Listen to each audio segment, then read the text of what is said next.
think now we'll have a look around the actual main museum. So we've got some horrible looking Suzuki and a very, very cool looking racing car. What's this, from 1920? A Sunbeam Bluebird. Wow, that's cool, isn't it?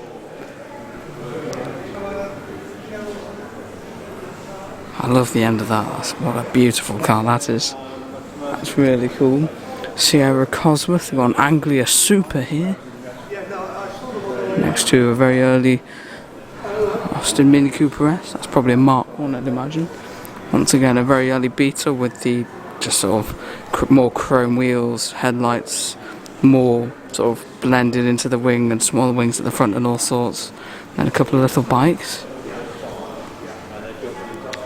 Looks fantastic, doesn't it? It just makes sense.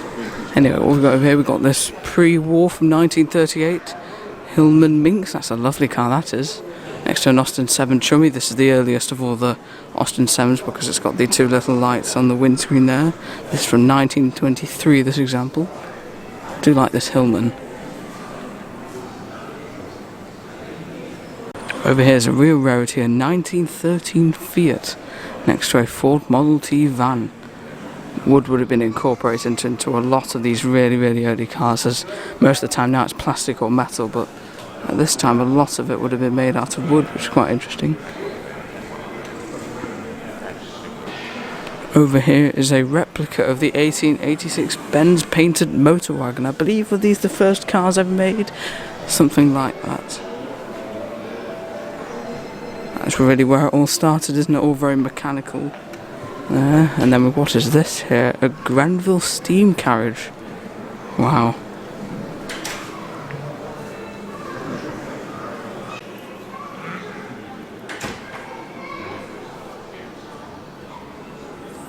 This setup demonstrates well the progression of early motoring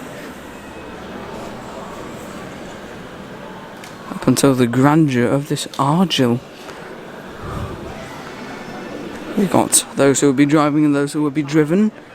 Oh wow, there's even a fire engine. I'll have a look at that after. And something else quite early, I believe that's an Austin maybe, I don't know, but I will have a look at those after. Right, what else is there? A few more early things. I like this one here on the solid wheels. I think most of them actually on them, but wow, that's like a pram, isn't it really? What is it? Benz Velo. Wow. Anyway, what's over here? Got a diet trick, that, and then next to that is a very nice Bugatti. That's a really early example. This one's from 1910. What I like is you got these spare Lodge spark plugs. The Lodge ones are probably the nicest.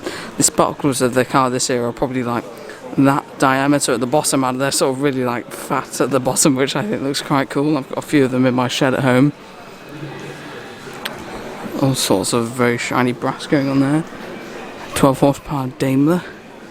Beyond this Humber and this Pope Tribune, lots of obscure names at the Beaulieu Motor Museum, is a Jowett Javelin. Now I really, really like these.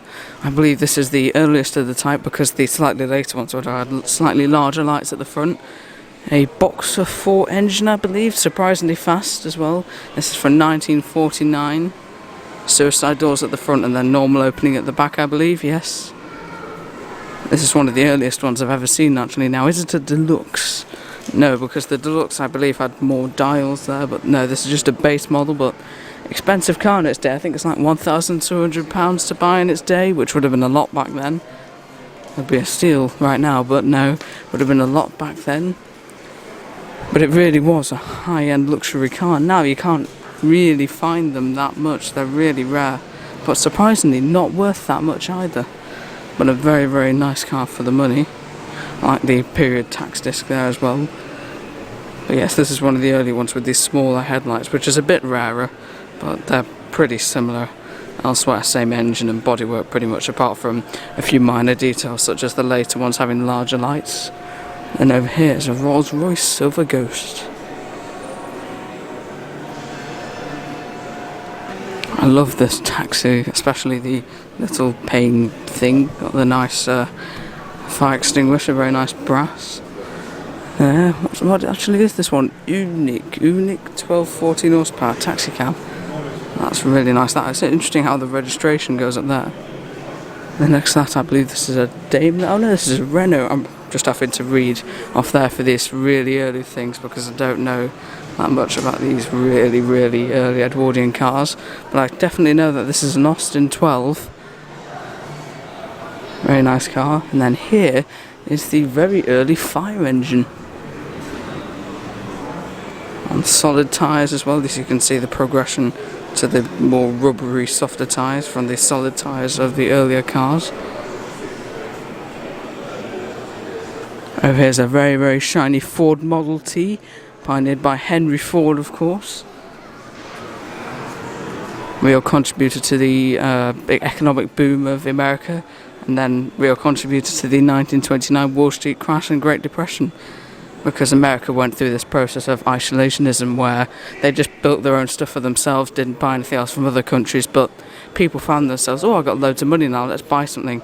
But then, you only really need one car, don't you? But they made far too many of these. While mass production was a really good idea, far too many of these were made, and then there were just loads of them that weren't being sold. And that was one of the things that led to the Great Depression, because you just got a load of cars that you've spent money on, and now you can't move them on. That's one of the reasons, mass production, that led to the Great Depression. A bit of history for you there. And what have we got over here? This is a graceful Tourer, a Vauxhall Prince Henry. You can always tell Vauxhalls because of the little, I don't know what they're called, flutes maybe, I'm not sure, in the bonnet. That's quite an early example. I like the larger headlights on that. A Sunbeam over here, very nice. And then this is another Vauxhall, I can tell, because it's got the little flutes. The later pre-war cars would have had it all along the bonnet, I believe, but I haven't seen an early one like this, but I presume the early ones just had that little sort of flash. This is another Prince Henry example. Very nice. Over here is Chitty Chitty Bang Bang, very iconic film car. And then down there is a few Bond displays. I presume that's the DB5 from the latest film, probably is. Got some terrible modern Mini. You can tell I like my older cars, can't you? And then I believe this is an Austin Swallow. What a lovely looking car that is. You had the normal 7 with the flat rad, and then I believe the Swallow had, yes, a split windscreen that sort of came out, and very nice design. This is the Swallow Saloon, just as I thought. Very nicely designed car, that. Looks really nice. Now there's the monorail that'll be going around everywhere. All around the museum. Riley. Nice to see what's going on. All very simple and bare to bones, isn't it? Just got the one steering rack thing. Can't remember what it's called. Is it rack and pinion or is it steering box? It's steering box, I think. Handbrake and gear lever, I presume. Maybe pre-select, I don't really know. Interesting how these Rileys are actually one of the first cars to not have the gears on the outside, like that one over there. Like lots of the early Bugattis and things had the gears on the outside, but the Riley had them in it. Very lovely sounding engine. I really like the polished metal of that. 4-cylinder. Lovely exhaust. Quick release filler cap as well. Very nice. And then what's this? A Star. That's really rare, that one. Of course, drum brakes. You can see no discs for this era. This is 1936. This is 28. 1964 PLP50, the smallest car ever made, even to today. You can see my reflection there on the little peel. I think it's a 50cc moped engine or something. There it is. Producing many horsepower. There's the Sinclair C5, all electric. And this is an Invacar, this one. I believe these are called. Tiny little flap for the engine. That must be really awkward to work on. Only the one seat in there as well. I would have thought they might be able to squeeze 2 in. That's very cool. Then we got the, what is this called? The XL1, yes. Design. I think it was like 200 miles to the gallon or something. Tiny, like 2-cylinder diesel in there or something. Very economical, made in 2015 there. Only 250 of these made, apparently. Very interesting.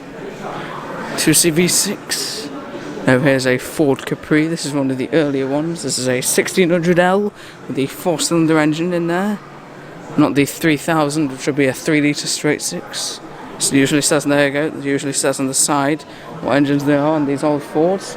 There's an Alpine over here and a few other modern things, including a Defender. And then a Rover P6.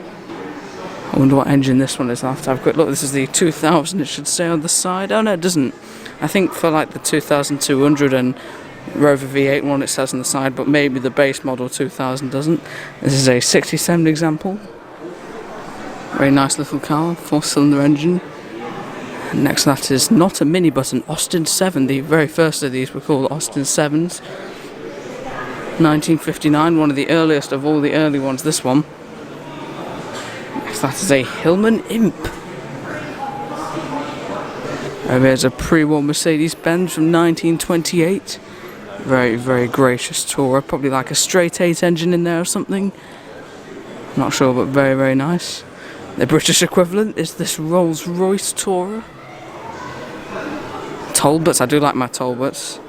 Very, very, just look at it, what a beautiful car that is. Same can be said for the, oh, that's a pretty car, isn't it, Albus?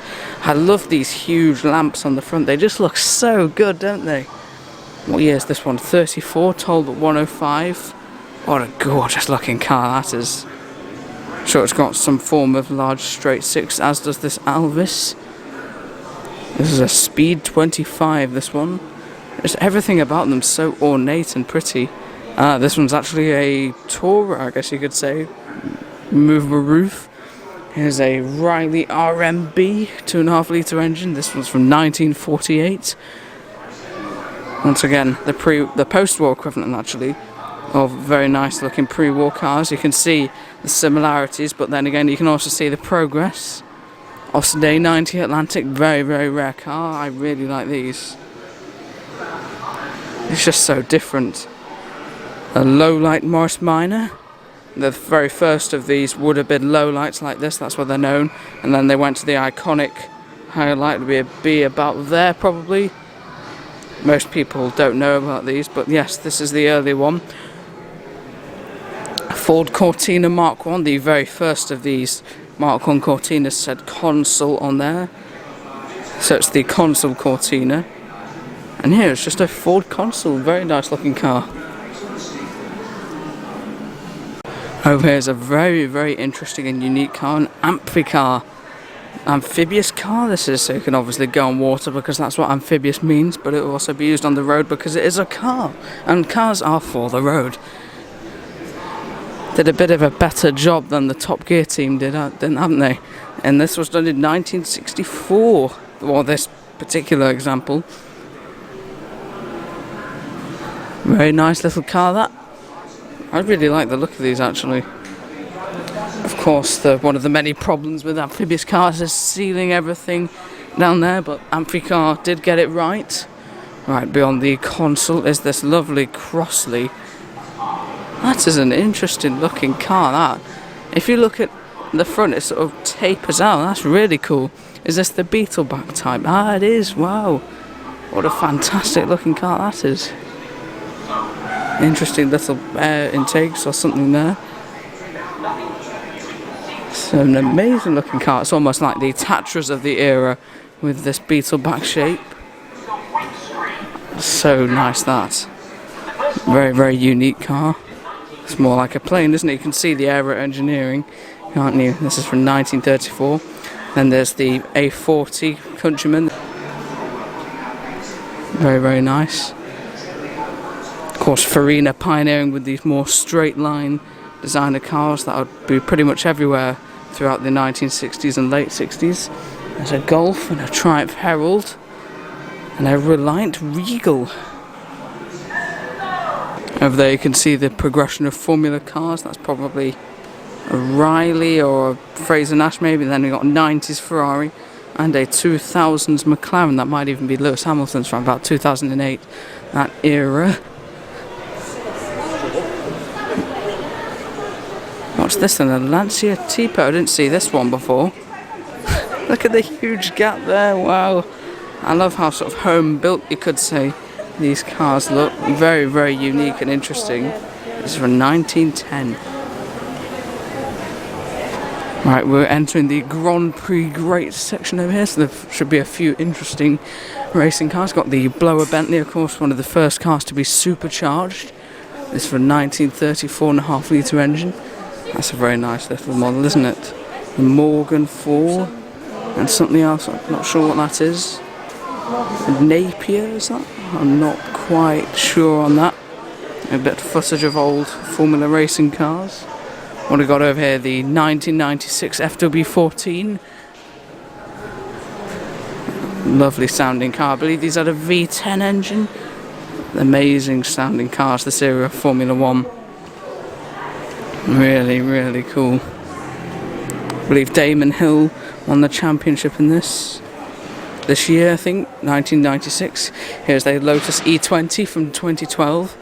Nowhere near as successful, sadly, as the Williams, but yeah. After 2010 or somewhere around there, they went to these narrow wings, which I didn't really like.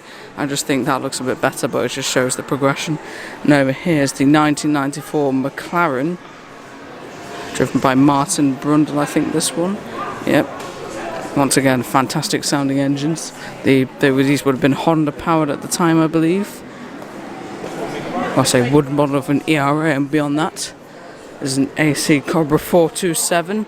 Started off with the 289, which was a bit less shouting. To be honest, I probably prefer the 289, and then progressed to the 427 engine size.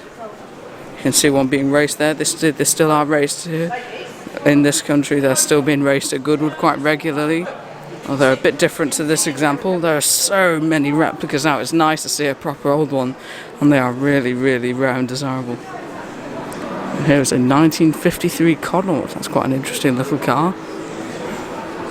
Right, what we've got around here? A few BRMs maybe. That is a Connaught B-type.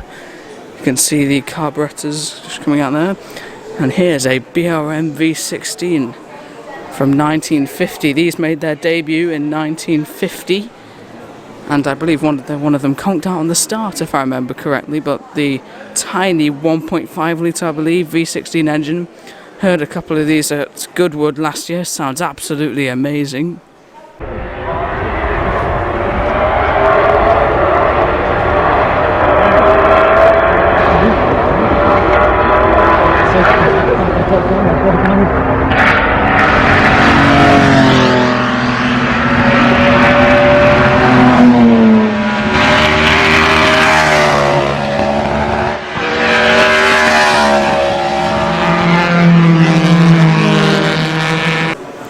Incredible shrieking sound. But yes, very, very cool. Very nice. And here's a little Cooper 500cc car. Sort of thing Sterling Moss would have driven. There he is, in one. Don't know if it's this one, but it might be, it might not be, I don't know. But this is the sort of thing that junior F1 drivers would have driven before progressing to the higher speed F1. And then you can see, got a good view of the older cars, newer and newest. I do like the sound of those Ferraris. I think they're a V12.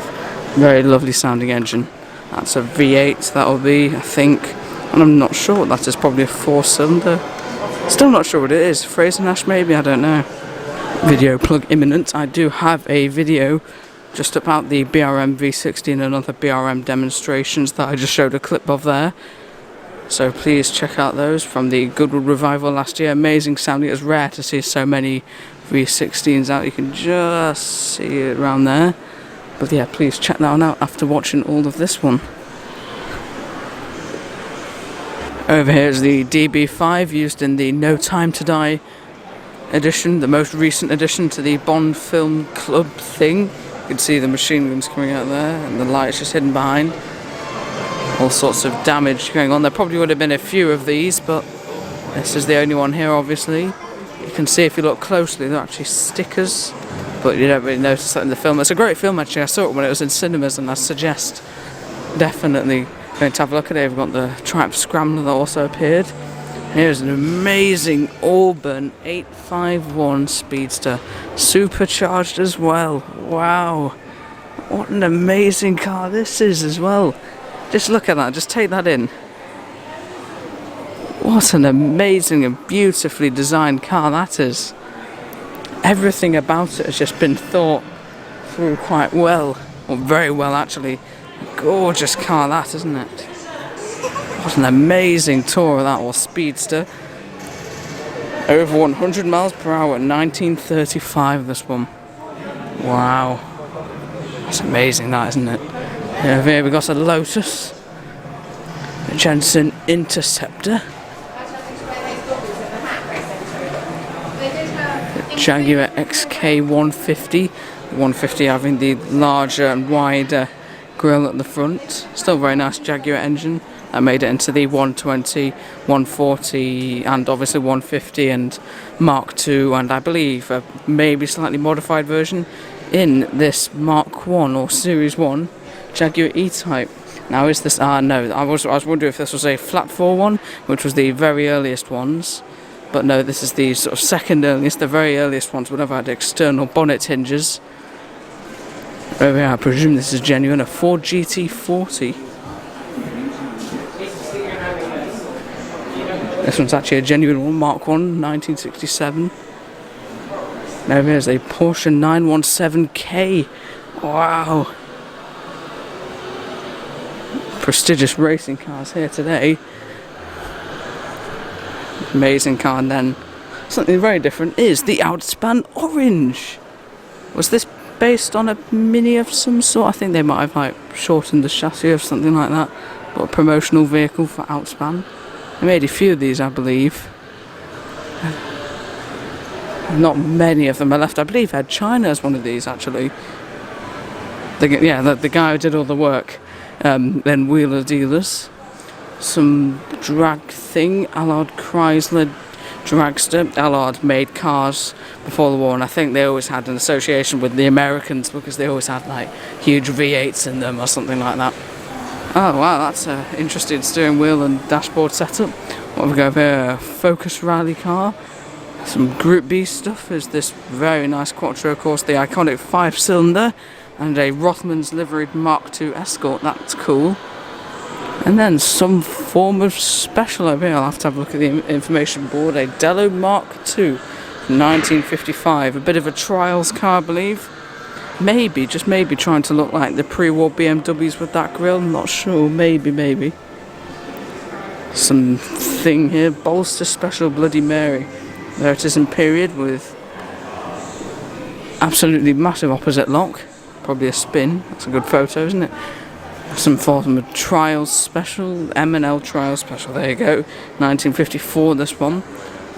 And another very prestigious brand is Fraser Nash. You see all sorts of these at historic racing, trialling, they get everywhere. Very nice car. Over here is a Morgan Aero, the Aero being the sort of more tuned up one. Got the Jap motorbike engine in there as well, can't remember what cc, but not huge, probably less than a litre. MG M-Type midget. Once again, I'm just looking at that. I knew it was a midget, but I don't know anything about the M-Type. 1930, this one there is in period. Oh, is that? No, that's not the same one, sorry. That's just another one of the same type. Triumph TR2. The main popular Triumph, first Triumph TR, with the receded grille, like the little mouth that I always think looks like it's swallowing flies. And the TR3A, which was next to this, had the cheese grater grille type. No, it wasn't cheese grater, just a bigger grille, like closer and not like a big mouth. Lotus Elite Series 2 from 1961. That's a lovely looking car, isn't it? And then I hadn't noticed this. The silk cut, there we go, Jaguar Le Mans car. Very famous racing car, that one. Once again, with any museum, there are lots and lots of pieces of memorabilia adorning the walls. Oh, we've got a few dinky toys. The Mobile Gas Foden, that's quite a rare variant. You can tell I like my toys. I've got a huge toy collection at home of dinkies and all sorts. A few more dinkies and corgis. Got some very early Meccano in there. A few more dinkies dotted around there. There's a lot here. And there is the gorgeous Auburn. What an amazing car. Now this is a nice period setup of garage type thing. I love, look at that, That's beautiful, isn't it? I believe they'd put the 2-gallon cans. Look at those stickers though. I just love the colours and script of this era. It's an amazing piece of memorabilia that. You can see why it's all so valuable now, can't you? Wow, that's really rare, that pump. I haven't seen a carless top either. These tops are probably like £1,000 plus just for the top, and the pump's probably £2,000 plus. Oh, we got some very nice oil pourers here. Or the pre-war type with the different spout. Wow, look at these. Oh, that's rare. That's also rare. Why? Oh, not one as well. Wow. And then Glyco, that's a rare one too. I love that not when one. And then something else Glyco, I believe. Wow, look at that. Even got the Junior shell can. That's rare, that one. Wow. Just look at all the tins. This is what I want my shed to be like. It probably is somewhat like this already, but this is the look I'm going for. I just can't afford all these expensive signs and things. Like these sort of signs are really expensive now. Oh, I've got the very nice early shell can, the black with the yellow clam. Can't quite see through there, but a few more nice things as well. Wow. Original Wolseley Hornet poster thing. Wow, so many lovely things in here. Right, I'll have to look at the other one. Oh, nice Red X and Castrol thing. That's original, isn't it? Lucas sign. Oh, wow, look at this setup here. This is amazing, this. All sorts of really rare memorabilia like that. Castrol, really narrow thing. All sorts of really rare memorabilia just dotted around. This is what it would have been like in period. Looks like a bit of a bike shop with the penny farthing. What an amazing setup this is. Over here is a Calcott. That's a rare thing. And we've got loads more lovely 2-gallon cans, grease, garage, oiling point chart thing. Wow. All sorts of wonderful memorabilia in here. Very, very good setup. Once again, just collectible cans dotted absolutely everywhere. Oh wow, that pyramid one's nice. Oh, you can't really see it because of the light, but lots of lovely, lovely. I think this probably deserves another lovely memorabilia. Wow, Glyco pyramid can. Can't quite see it because of the light, but that's really nice. All sorts of lovely pre-war cans there as well. Morris lubricants. Another very nice shell can. Can't quite see it. Very, very nice. Wow, there's some serious stuff in here. A few more lovely pre-war oil pourers, spark plug tins as well. Wow. When cars first appeared over 100 years ago, they were owned by local more and more people became owner drivers. More lovely, lovely memorabilia. And oh no, we've got a crashed Morris Cowley bullnose. That's a shame to see.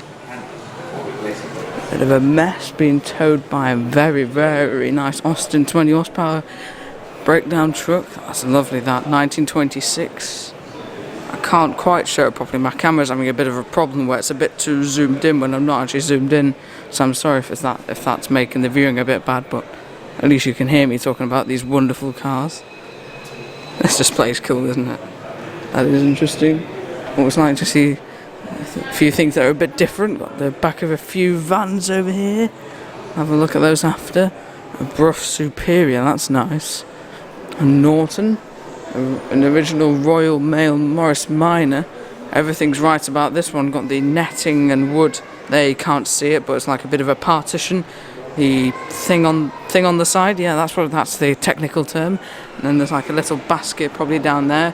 Originally these would have had one seat, but that's had an extra seat put in there probably just for practicality. That's really, really nice, that. And then we've got some other form of very, very early van. Right, I think I'm probably meant to go around here actually, so for once I'll obey the rules. Not being the rebel, I can go up here, have a bird's eye view of the wonderful, wonderful setup in here. I'll probably have a look at all that after. Alright, let's see what's down here then. Reliant van, based on a motorbike, as you can see. All sorts of newspapers, all very period set up in there. Nice to see. Aston Martin V8 Vantage, I think this is. A Toyota and a Dirty Defender. Right, what next? DBS Superleggera. A very cool looking Chevrolet. That's nice. Oh, hello. Austin A35 van. That's nice, isn't it? Another very nice little van. Rolls-Royce Silver Shadow. This is a Series 1 with the more chrome bumpers. Oh, I'm being a rebel again. I should probably go that way. Oh, I think these are film cars, aren't they? Because, yeah, that. Bit broken. A little scooter. Let's have a quick scoot around here. Excuse the pun. Rolls-Royce. This is a bit of me, a few classic British sports cars over here. We've got an MGC GT, the 6-cylinder variant of the MGB GT. I think it's a 3-litre size, wonderful sounding engine. And then, this is a Austin Healey 100M, not the 6-cylinder 3000 like the MGC, but still a very, very lovely classic British sports car. I believe this is the back of a Rolls-Royce. A quick look around the front, very grandeur and pompous, isn't it? Lovely, lovely car. Oh, my focus has gone all weird. Get with it, camera. Still fuzzy. Can't really see the Silver Shadow right. Here's the Cuban registered Bel Air Chevrolet in a bit of a fuzzy view. I'm sorry about that, my camera's being a bit annoying. That's really cool, that van over there. Oh, we got focus back. I'll have a closer look at the van then. That's cool, isn't it? I'll have to have a look at the side. Harrods electric delivery van. There we go. All sorts of lovely stickers and script on there. All very nice and period. And then we got a very nice AA motorcycle sidecar and an AA phone box thing. This is really rare. A Datsun Type 14 from 1935. Almost maybe looks like a little bit of a shrunk Ford Model Y, maybe. Solid wheels as well. That is so cool. What a bonny little thing that is. All sorts of lovely signs and things just dotted around. You really need to look everywhere to see everything. There's the in need of repair. Looks like it's rolled over actually. Morris Cowley. And we've got a Trojan PB utility car from 1924. That's interesting. It's got solid tyres front and back in 1924 even. That's quite late. Quite late to have solid tyres. A few period tins in the back of this Morris Cowley, is it? Yeah, this is the Morris Cowley. Another bull-nosed one actually. I just couldn't quite tell from the back. They do look quite similar to stage a car from the back. Now, what is this? An Albion. That's cool, isn't it? And then this is a wow, what is... honestly don't know what this is. What a fantastic looking promotional vehicle that is. Daimler TL30 bottle. You can see the promotional design obviously meant to look like a bottle.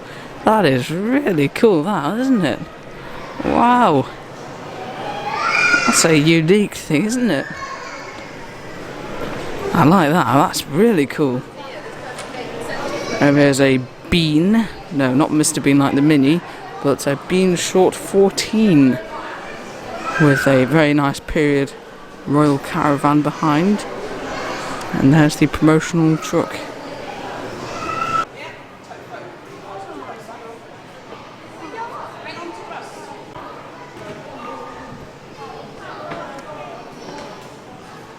Once again, you could just see all the lovely signs dotted around, especially that National Benzol one. That's really rare, that one. We've got Pratt's next to that, and John Bull tyres, all sorts of lovely, lovely things.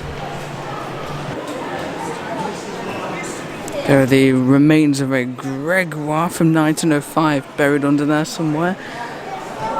Keep seeing this Morris Cowley. Ooh, that's nice. A little trailer with all sorts of Lovely pre-war 2-gallon cans. That's a rare sign, that one. As is the National Benzo one. Perhaps isn't quite as rare, but still very desirable. There's a lot here. That's nice as well.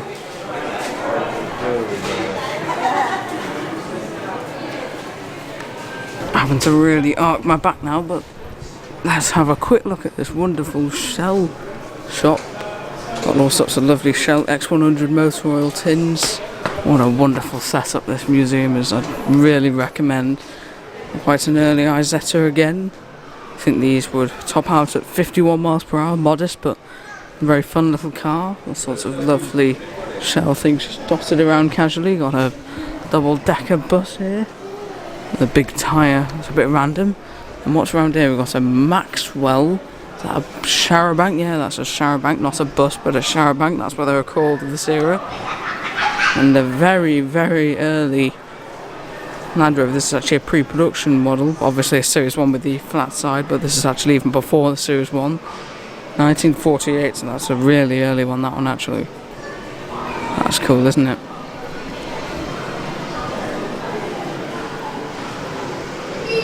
Ah, we got an E4948 Anglia looking a lot shinier than ours at home. Similar to the Pop, but many differences, and don't make me go through them. Once again, lovely signs just absolutely everywhere. Rover 14 for 1938, just pre-war. A lovely car that. Right, what have we got around here? A little van, and we're back at the Bond exhibits. Let's have a quick look up these stairs. Haven't been up here yet. I'll have a quick look. What will we find? Ah, it's the motorbikes up here. Got a few early examples, such as this Peters 2 3/4 horsepower. Now that's not brake horsepower, because I think pretty much before the war, horsepower was measured in, as in not only the size of the engine and power of the engine, but number of doors, size of car, and all sorts. So that's not 2.5 brake horsepower. But yeah, that's just the way that they did it, but it changed after the war, I think. Really, really early examples here. This 3-wheeled, the Bat sidecar is an interesting one. Proper wicker chair as well. Wow. That's a real rarity, that one. As are all of the very, very nice pre-war bikes here today. This Harley Davidson is definitely a bit of me, partly because that's my name. Royal Enfield, very nice BSA, that's also pre-war. Ariel from 1931. A Scott Flying Squirrel, that's an interesting name for a bike anyway. An Ascot pull-in, that's really rare, that one. Almost like a Velocette LE with all of it covered. It must make engine access a bit tricky, but I don't know. Never seen one before, so... Anyway, got a very nice AJS over here, that'll be a 20s bike. All sorts of lovely pre-war things here. Sunbeam as well. Wow, these are real works of art, aren't they?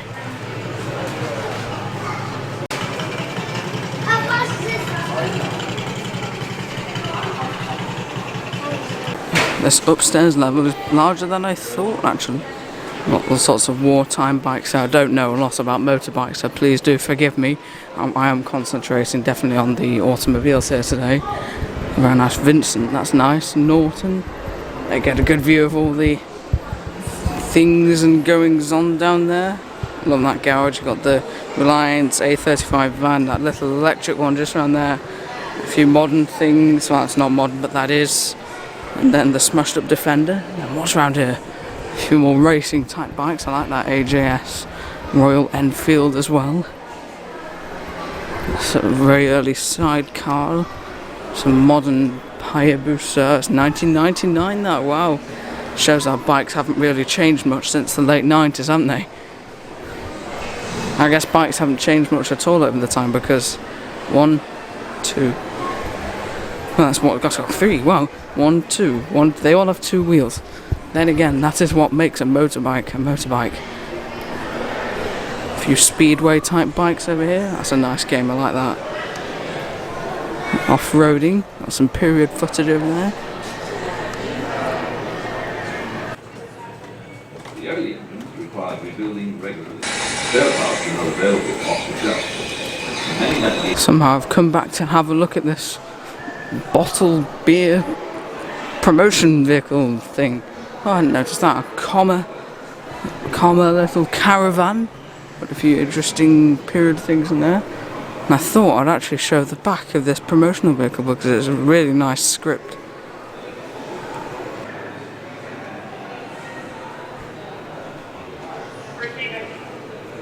It's a bit dark in here, but hopefully you can see a few land speed record cars. One of the Bluebirds here, the CN7.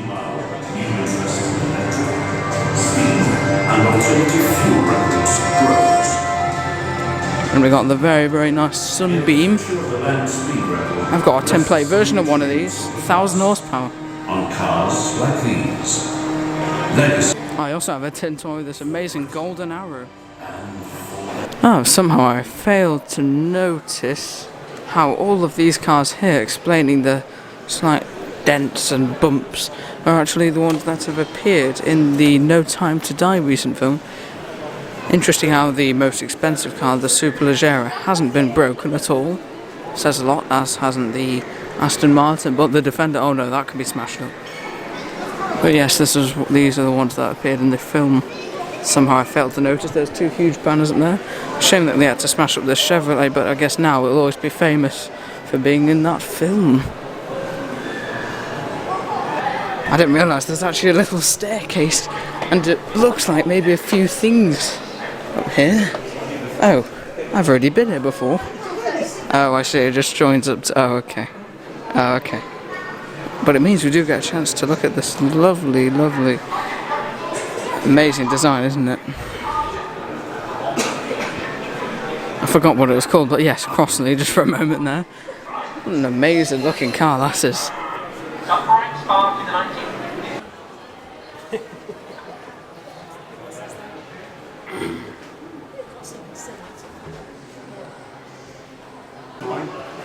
And I think the first was something like £15. They reckon that you don't touch anything, and as long as your eyes are open, it can detect.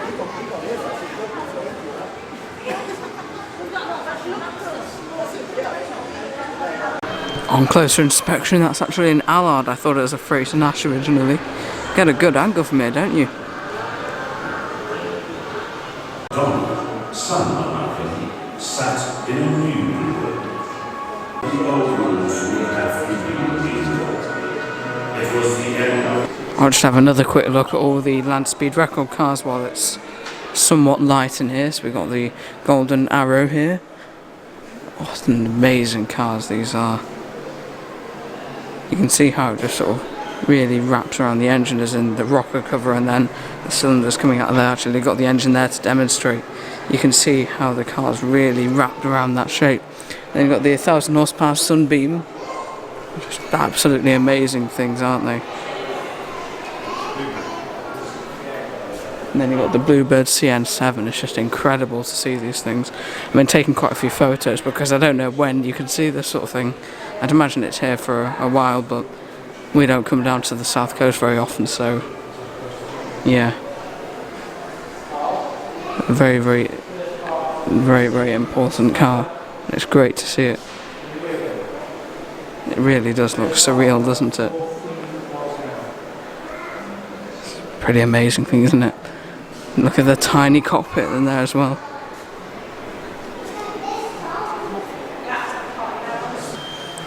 Oh, the lighting's gone weird again. Anyway, I'll have to do this without focus, but I'm sure you can imagine what it would be like to be in there at 400 miles per hour. Imagine clambering in that and thinking, is it, you know, is it the last time? Am I not getting out of it?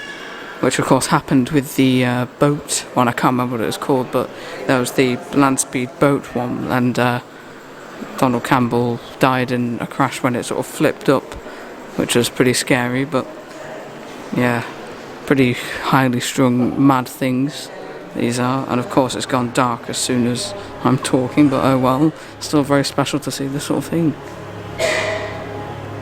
I hadn't seen this Atco Junior before, actually.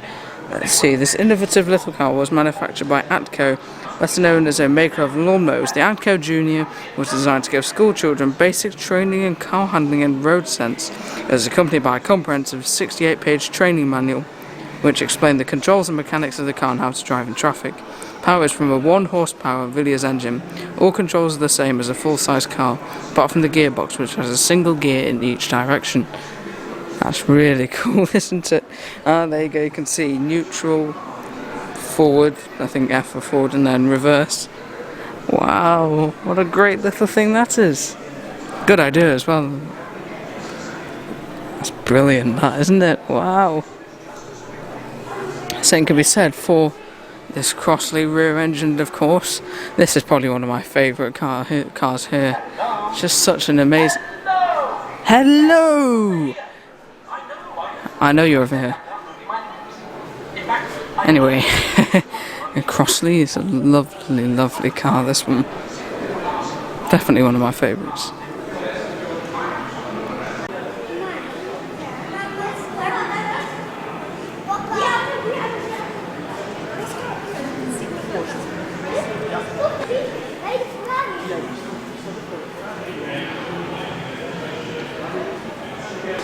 Come back to have a look at this 4.5 litre supercharged 1930 Bentley, because I don't think I've given it enough screen time as it should have, because it really is a beautiful, gorgeous car, isn't it? What an amazing thing that is. Huge supercharger on the front. I really like this Sunbeam pedal car as well. That's really cool, but yeah, that's lovely, that Bentley.